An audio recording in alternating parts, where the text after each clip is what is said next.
Hello, welcome to our worship facility webinar, Lighting Design, Concepts for Live and Streaming Production. I'm Gene Lass, editor of Worship Facility. With us is our guest, Bill Di Paolo, owner and technical director of entertainment services. Bill's a technical director and lighting designer for over 35 years. He has experience in film, television, video, live events, Broadway, concerts, dance, cruise ship concerts, and music festivals. He's a second generation in the entertainment industry, and he's been a production company owner for 22 years. So, Bill, what are we going to talk about today? Hi, Jim. How are you? Well, I'd like to discuss four major topics. Lighting placement design, which is probably the most important part to get started with all this. Lighting fixtures, LED versus conventional, and fixture intensity. All right. So we have, obviously, with most churches, live streaming is the situation now that we're all getting involved in. So that gives us actually two audiences that each church is trying to provide lighting for, isn't it? Yes. I mean, we always have our in-person congregation, and then we have our live stream now, which is our new audience that everybody really wants. When, obviously COVID started, everybody kind of, had a nice look they wanted for in-person. And then as everybody tried to stream, they found out that the system they were using may or may not work, and the lighting may not have been what they needed to make their live stream work. So then, what do you think is the best style of lighting you can do for live streaming, and how would you control your lighting? Well, I mean, there's a lot of different operations based on what type of system you have, which we'll get into later, whether you have a conventional, an LED, or maybe a merge system. I'm a fan of using the lighting console. I just find it, easier operation because that's my background. Some younger generations like to use laptop software, which is available. There's some even free software out there. Depends how many units you have, what type of fixtures you have, and what your capability and knowledge is.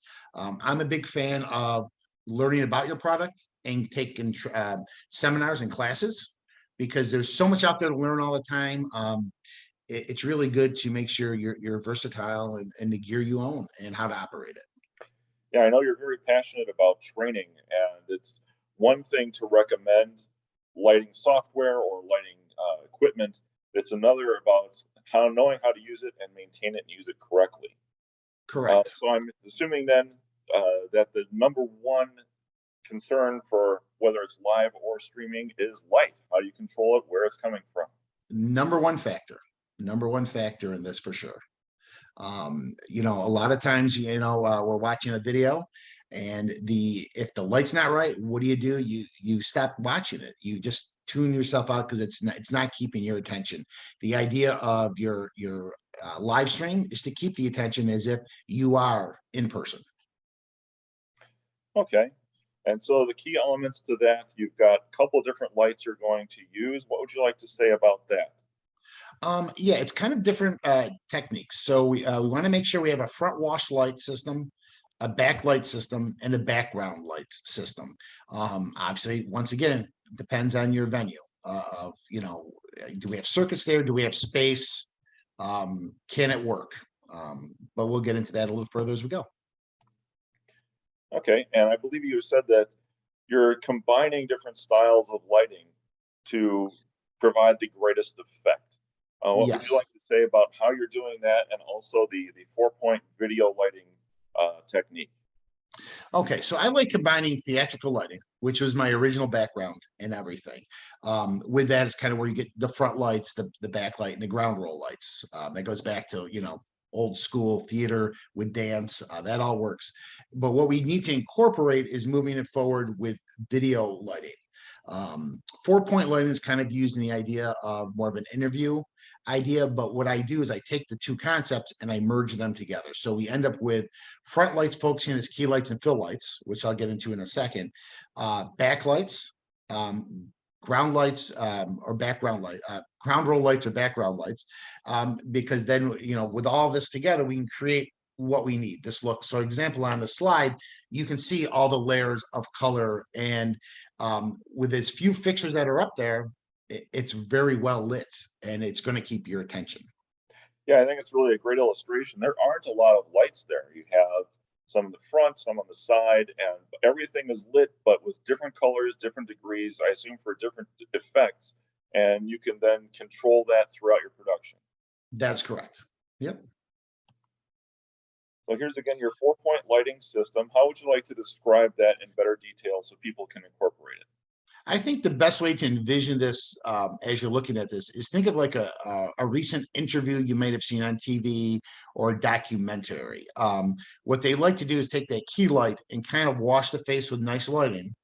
And the fill light is used the same way, except it might give a different tone of color to fill it so you're not in darkness, but it gives you a little bit of texture. Um, so with those two ideas, that kind of turns into our front lights. I come in from the same angles, 35 to 45 degrees from your front pipes or maybe from your truss. And you can either use color temperature, I'm sorry, color gel to still use the fill light idea, or in the same idea, you might just match them. Sometimes I like matching versus that. And then with the 4-point, the backlights are used for the same idea. The background lights are used the background lights are used the same idea as we would in theatrical. You know, one is kind of coming to cast the light on the shoulders from behind, so the back of the body is lit, causing another dimension, as well as now the background light is causing the back to be lit, and you can do that in a color, which will give it a, you know, that feeling that the person isn't flat. There's a lot of dimension there to watch on your live stream. All right. Again, we have our front lights. So that's how we're aiming our lights at our subject, otherwise known in the entertainment world as the talent. So what would you like to talk about how we're aiming that? I believe you said it had to be at a 45-degree angle. Yeah, I mean, it's going to depend on your building. Some of the newer facilities being built have suspended trusses that can come down, so you can really get the angles you want. You may be in an older building where there might be side pipes, so the angle is going to be as close as you can to try to keep that between like a 35 to 45 degree angle if you want to capture that. If you only have lighting that's straight on, try to go to the, you know, the furthest ends to try to get those angles. It's kind of just a reference point because, as I said, it's not every building is going to be built the same. Okay. And here we have a few different types of lights you might use as your front light. It looks like most of those are LEDs. What would you like to tell us just in general about these? And first of all, I'm not endorsing it. These are just products I've used that seem very great for the job, and I enjoy using them. Up on the top here, you know, like the Source 4 units and the Pro Lights units, you know, they're just workhorses. Great color comes out of them. These are the closest replacement to a conventional idea. Same idea with shutters and gobo holders and color changers, but you need them mounted in a position and they're not going to move on their own. You need to focus them. So, so that's something to keep in mind. Now, on the bottom here, I put where it says the MSLD series. That's kind of like if you don't have a lot of space, but you need to do a wash light from the front because you can't hang lights. These are more of a studio style. That would work. You can make that work. Every building's going to be different. Your budget's going to be different, you know, so we have to, I'm trying to take everyone in consideration when we talk about products. Then we could talk about the moving lights here you see on the bottom. The advantage to these, the really great advantage is if you can mount them up in the air, they're movable from your lighting console or from your software. So that takes away the whole idea of what do we always talk about: insurance, safety, labor. Now it's one guy at the board saying, you know, I want the lights to move here now. You can do that, and as you know, safety is the #1 thing because that affects the insurances in all these buildings, and we have to be careful about that. Well, not only would that be safety, it's the team you have. So if you're a small church and you have one person who might be a volunteer who's controlling your lights and your soundboard and everything, you can control that from that board rather than having a more old-fashioned situation where you're getting someone who has to go up on a ladder to move something or something like that. Because every time that happens, it takes time, and as you said, it's a safety issue. Yeah, every time you can eliminate the ladder, that's great. But the other advantage to the movers is that you can take advantage of that light because it's a mover and not, you know, don't need as many up front. You can make them double up their positions because that's the best part of a mover in a lighting console. You can go move from, stage left to stage right, and the light moves. So as long as you have coverage, you can make more use of moving lights. Oh, that's great. Yeah. All right, so then we have our backlights, which the rule of thumb is always you have different lights for different uses, and you've got a different layout for these. What can you help tell us about with what you're using them and why you're positioning them where they are? Well, the backlighting definitely separates the person from the background. That way they're getting the light coming down here. You can kind of see the back of the shoulders. They're no longer flat, like I said earlier. So this is your first level to create this. I like my backlights to be up in the air coming down. That doesn't work in all aspects, but if not, you can do it from the ground up or maybe even from the sides, from the back. Every building's a little different, and your situation is. But with that, you can also, goes back to other products as well.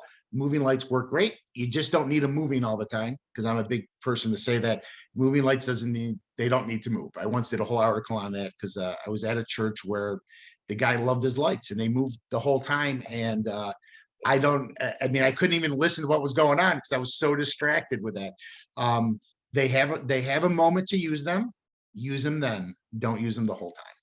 I believe you did one. It was lighting without distraction. It was Lighting with distraction. And yeah. You can actually see in this the slide here, where we have these beams just coming across. I did this just as a demo here. But if you look up on the ceiling, I also have ground lights, background lights, but they're hitting up on the ceiling, which is causing a whole other look. So it depends on how. That's why I wanted to show this one. So we had backlights above and coming down the sides, and a couple actually from the bottom, all serving as backlight. So we could cause some nice texturing. So, all right, now here we have our backlight products, which again they're not the same ones that you would use for the front lights, which we showed earlier, and these again are mostly LEDs. But if you have conventionals, you can use that, and we'll get more into the differences later. right. And here is a very striking thing where it's showing that there's a difference between backlighting and background lighting for an entirely different purpose. What can you tell us about background lighting? It's one of my favorites, and it's subtle.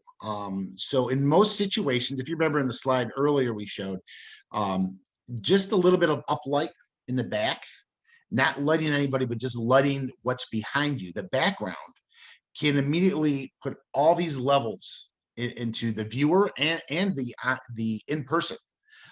Sometimes it's just beauty of lighting the background of the church or maybe the wall. In this case, we're lighting a cyclorama or a cyc, and you can just see the difference of how it lights up the musicians, and it gives them this whole silhouette, which is just like, wow, what that if that just lit up on its own, you'd be like, what is this? It's so beautiful. And I'm a big fan of that. So I'm a big fan of the layers of lights and depth. And background lighting, I think, really, really will add to your service. So yeah, and I think you had made a point of sometimes you're going for a given mood, but then also not distracting. So you could have this thing for musicians here, and with the background lighting, you're focusing maybe on something the pastor could be saying, or the song they're playing, without more of the rock concert feel of a bunch of glaring lights, and you're seeing every button on every single performer and the strings on the instruments, and there's just so much detail here. You're paying more attention to what's being said, sung, played, whatever, and it just looks beautiful. It's great. And this is a place where if you are in a facility that has not a single camera live stream, but can mix from different angles, you could have a camera zoomed in here. That way, you don't lose the focus of the lighting as well. Because obviously if someone's down front very well lit and something's dim in the back, it's not going to show up as much. But with if you have that option as well, you're really going to make your live stream just amazing. Yeah, that would be really impressive. And again, here we have different kinds of lights you could use for the background lighting, and these look very different than the other can-shaped lights we had and the spots. What can you tell us about these? Well, kind of going back into the theater end of it, this kind of referred more to as a strip light idea. I like them in two aspects, especially if there's not a lot of space. They fit nice and tight up against the wall, up against the cyc. So you can light your church or panels. If you have a staging idea, you can light up the cyc or the backdrops. Each one is controllable. I really love LEDs for background light. I have to say, um, all of them are great. I really have not really came across a really bad product in that end. The only problem is they will do amazing things for you, except more of them have lots of channel options. So each little section can operate, and you can operate each pixel. But if you do that, you take up a lot of channels. So you also have to make sure if you want that idea, you have the right console or the right system to operate it. But you can run them in basic, just color change, and it doesn't take as many. We can loop them together if you want to run them all together, but you can make each one do its own thing. You can also just put these, they're made to mount on the ground as literally background lights, or in some situations, like you're in a theater, sometimes we don't want to put anything on the ground, we'll mount them above on a batten and shine them down.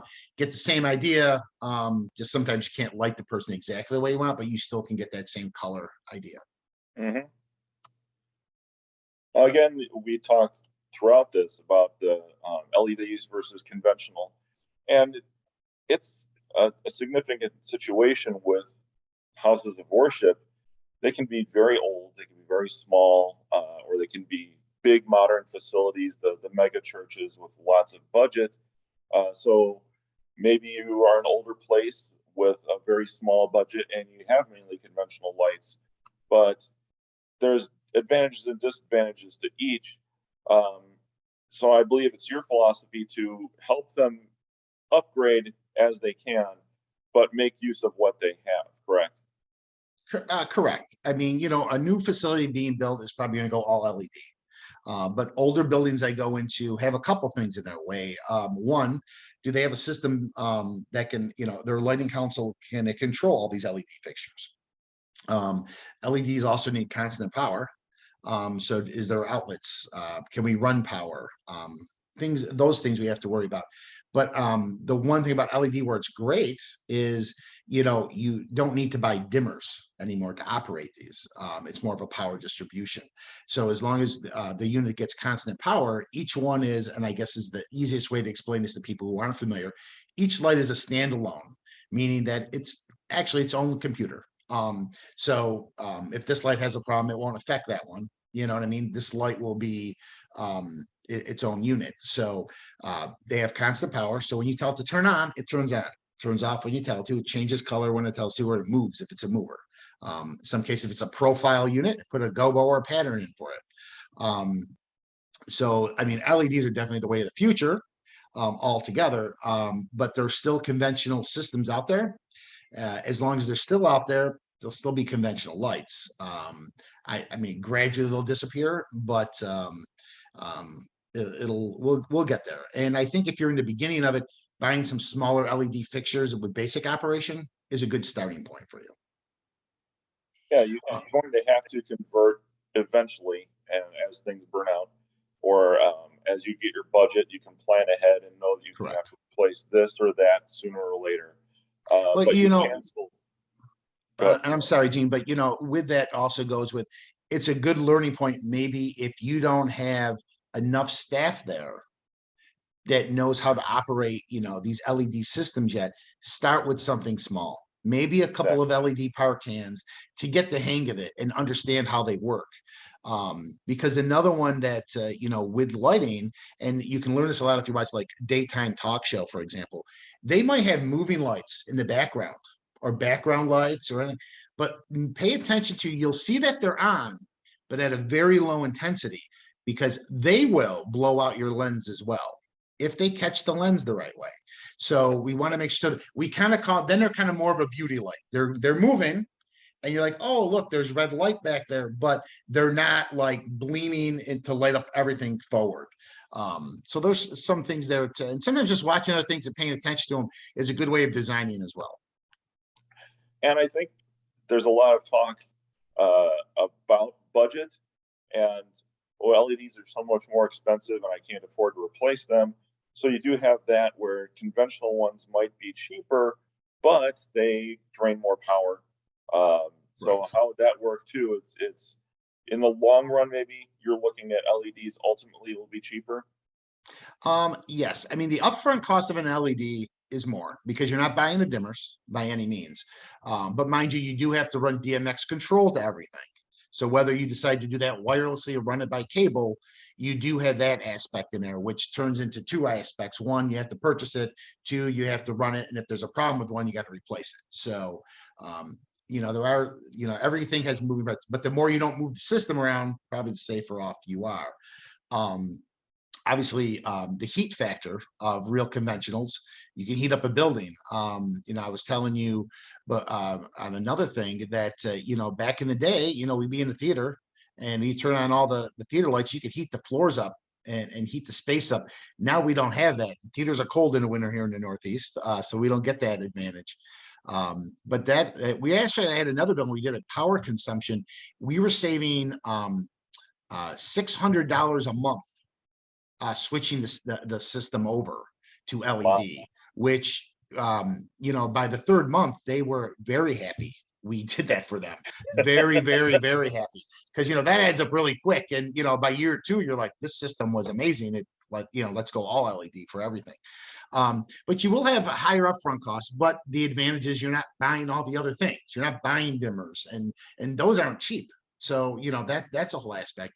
You will have the DMX control each. Transformer capability, compatibility. You want to make sure that everything's the same. I try to buy them in the same lot at the same time as well.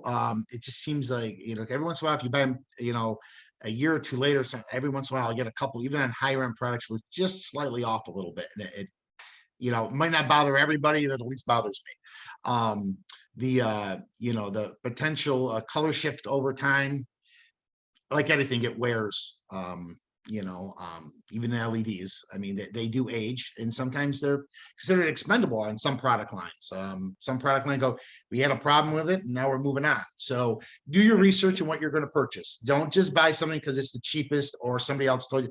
Look at a couple products, and I recommend, especially go into like something like CFX, because there's all these different product lines that are different companies. You can touch these products. You can meet a salesperson. You can meet their service staff. That's a great thing to do. Trade shows are the best thing to go see these products before you make a purchase. Invest in that trip to go to do that. I think it's a great thing. And other than that, the pixel burnout, that's a thing. Idea. We've learned how to rewire some things here. So if anybody ever has any questions about that, we can help them. In some products, we've learned how to kind of jump across them to make sure you don't burn out everything in that process. Okay. And as we said, I think earlier, that an LED will last longer. So you're going to be replacing your lamps less often, and it's also draining less power. They're just a little bit more expensive on the front end, but ultimately you'll save some. Yeah, stuff with your budget. I mean, technically, you won't ever be replacing any lamp. It's kind of like when it goes, it'll just go altogether. But I mean, the 50,000 to 100,000 hours is probably accurate. With the operation of lamp, we have fixtures in our shop that are probably over 100,000 hours. Wow. It's amazing, with no problems ever.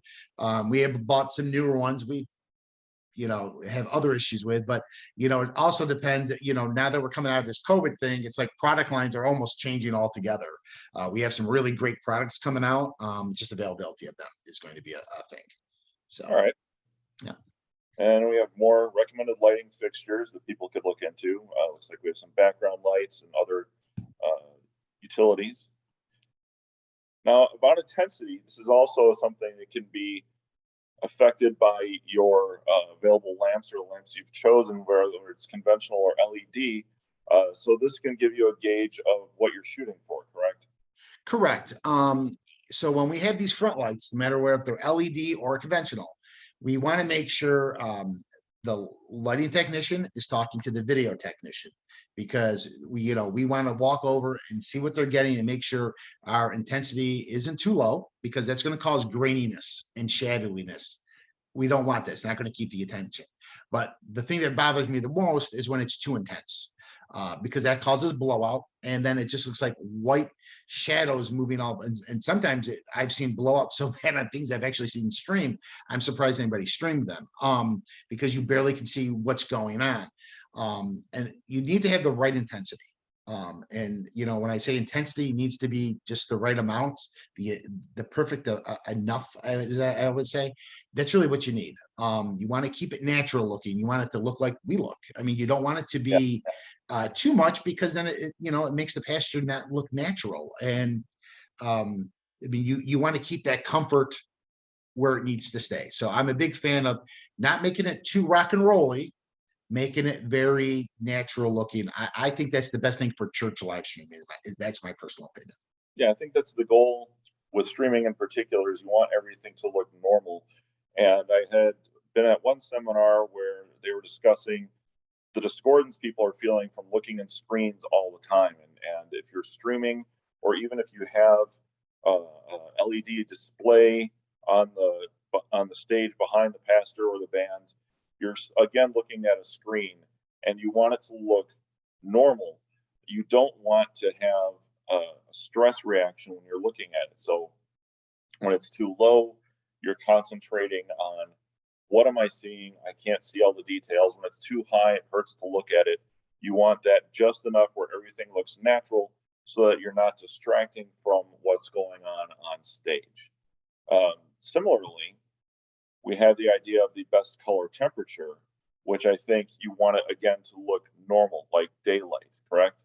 Correct. For video streaming, opinions will go all over.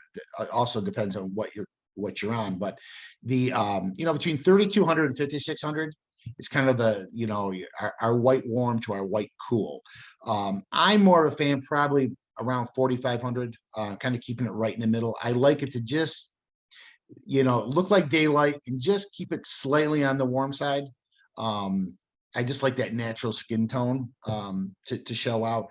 The white cool, I find more, if I was designing, let's say we weren't live streaming the sermon, but we were live streaming like a concert value of that, then maybe you can switch to the cooler end. I think that looks good in a concert. I don't think it looks good when we have someone talking, we're trying to see. I think it makes it too unnaturally, too fluorescently. I guess is a term I can use with people sometimes. Yeah.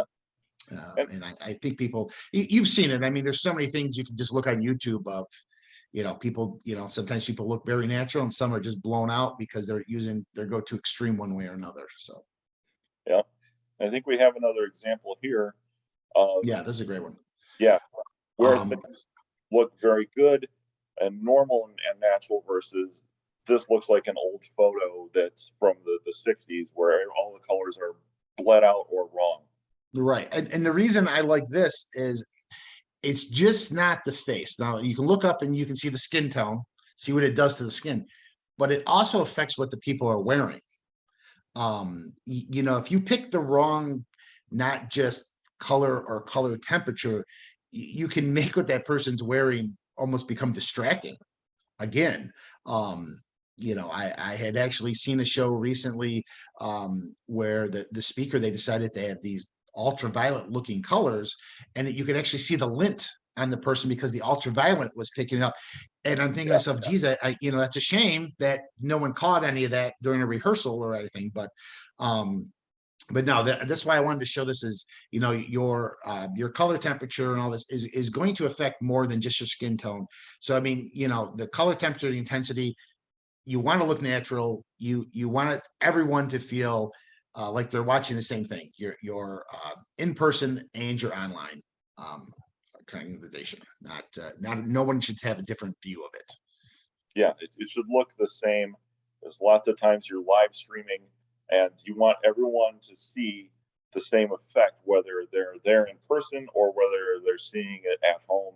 It should look normal, and you'll use your lighting to achieve the effect either way. I've heard a lot about white balance. How are we achieving that, and what can you use to do that between live and streaming? That's a great question, because that's where we're gonna really get the video guy involved with us, because obviously he needs to come in white balance with the lights we're going to use, which means like he can't come in before we're there in white balance, because now we're going to change all the intensities when he's there in the color temperature. So what we want to do is have somebody stand in. We'll bring up what we're going to use in each area of the lights and let him white balance on that. And if he'll get his numbers where he needs to be, he might tell us, geez, it's still not enough for me. Can you bump it up? We can bump it up, or it's too much and we got to bump it down. A lot of times in my setups, and obviously this will depend on every building. When I do a portable setup, I always like to make sure the video guy's to my right. Usually because I have my lighting control monitor here there. So I like them to put a monitor that I can look at, because if they're not catching something, I might notice something like, oh, that's a little hot on Gene. Let me turn it down. Or maybe, we need, because, they might also be, mixing and they're not noticing it. That's my personal thing. But obviously, I think in a lot of houses of worship now, the sound, lights, and video people are usually all in one bay. But in some places I've been to, they're in different rooms sometimes. They're not even in the actual thing. So it does depend on your building again, and what your system is, and what the operation, the knowledge and operation of your staff. I'd imagine that the types of lights you have, as you had said earlier, they'll give you more or less control. So if you have conventional lights, you'll need a dimmer to help control what we've got going on with your intensity and your light balance, versus LEDs. You might have software where you can control even individual lights and really fine tune what you're doing. Yes, I mean, with the LEDs, there's still, intensity, there's still dimmer control. There's all these things, even though, they're all operational all through the board. I also like to control some places, and it's going to depend again on how much cabling you have and how much control you have. I like to make each fixture independent, so I don't have to change the whole show layout. I can literally control one light if it seems like it's too much or too little. And newer systems will have that capability. The integration from an older system over, that's where it's a little bit more work in the beginning. All right. I think we've given everyone some really good tips today. So thank you very much for that.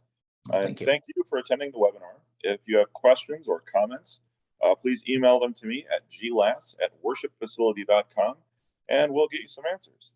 As an attendee today, you're eligible to receive an additional discount to attend the Church Facilities Conference and Expo, CFX, the largest expo dedicated to the needs of churches. It's being held this October 24th through 26th in Dallas. You can visit www.churchfacilitiesexpo to learn more. Thanks again to you, Bill Di Paolo, and thank you for attending.